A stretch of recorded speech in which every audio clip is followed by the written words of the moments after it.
Phone দেই আব্বা, অন্যদিন ধরে ফোন দেই না।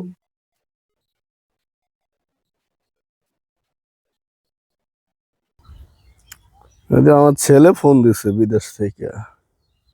আব্বা, বাবা সুমন, কেমন আছস? আব্বা আমি ভালো আছি, তুমি কেমন আছো? আমি ভালো আছি বাজান। তোর উত্তর পাড়ার সেলিম চাচা আইছিল, ওই যে 3 লাখ টাকা পায়, কয়দিন পরে পরে ওই টাকাটা দেওয়া লাগে। আছে রে বাপ তোর কাছে টাকা পয়সা থাকলে 3 লাখ টাকা দে, ও দিয়া দেই। আব্বা, 2 মাস ধরে আমগর কোনো বেতন নাতন দেয় না। কাম বন্ধ নয়, মরুভূমিতে আইসি না উঠ চড়াই, দেহা পয়সা নাই আমার কাছে। বাবা সুমন, তুই যেমন পারস টাকাটা দেওয়া লাগবে, তুই ছাড়া তো আর কেউ দিতে পারবো না, জানোস তো আমি কাজ কাম করি না। যেমনে পারস বাবা টাকাটা দেওয়া লাগবে, বুঝছস? আব্বা, আমি কি তোমার লগে মিথ্যা কথা কইতাছি?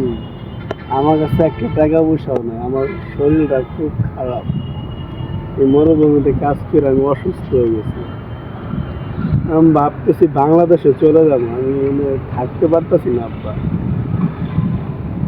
বাবা তুই আগে ওই তোর সেলেম চাচা 3 লাখ টাকা পা, ওই টাকাটা শোধ কর। তারপর তুই একটা বাড়ি করা টেয়া করে বাবা তুই চলে আয়, তোর আর বিদেশ থাকা লাগবে না বাপ। আমিও তো বুঝি বিদেশে অনেক কষ্ট, তুই বাড়ি করা টেয়াটা কইরা চলে আয়। ঠিক আছে আব্বা, আমি রাখলাম, কাজ আছে। আমার কাছে একটা টিয়া নাই, এই কথাটা আমি আব্বারে বুঝাতে পারলাম। এই বিদেশের মাটিতে কত কষ্ট করতে হয়। 2 মাস ধরে বেতন দেয় না, ঠিক মতো খাইতে পারি, শরীরটাও ভালো না। বললাম পারি যাবো, কয় ওর সেলিম ভাষা 3 লাখ টিয়া দিয়া আর বাড়ি করা টিয়া কইরা পরে এতদিনকে বাচ্চা থাকবো। ফোন দিল কি? কার নাম্বার এটা? হ্যালো, আসসালামু আলাইকুম আঙ্কেল। কে? আমি সুমনের বন্ধু। সুমনের বন্ধু? জি আঙ্কেল।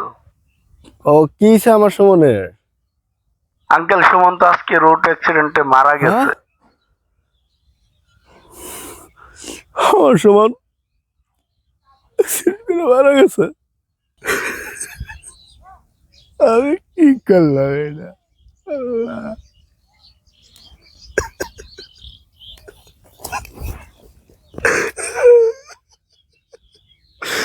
আমার লাইলাম।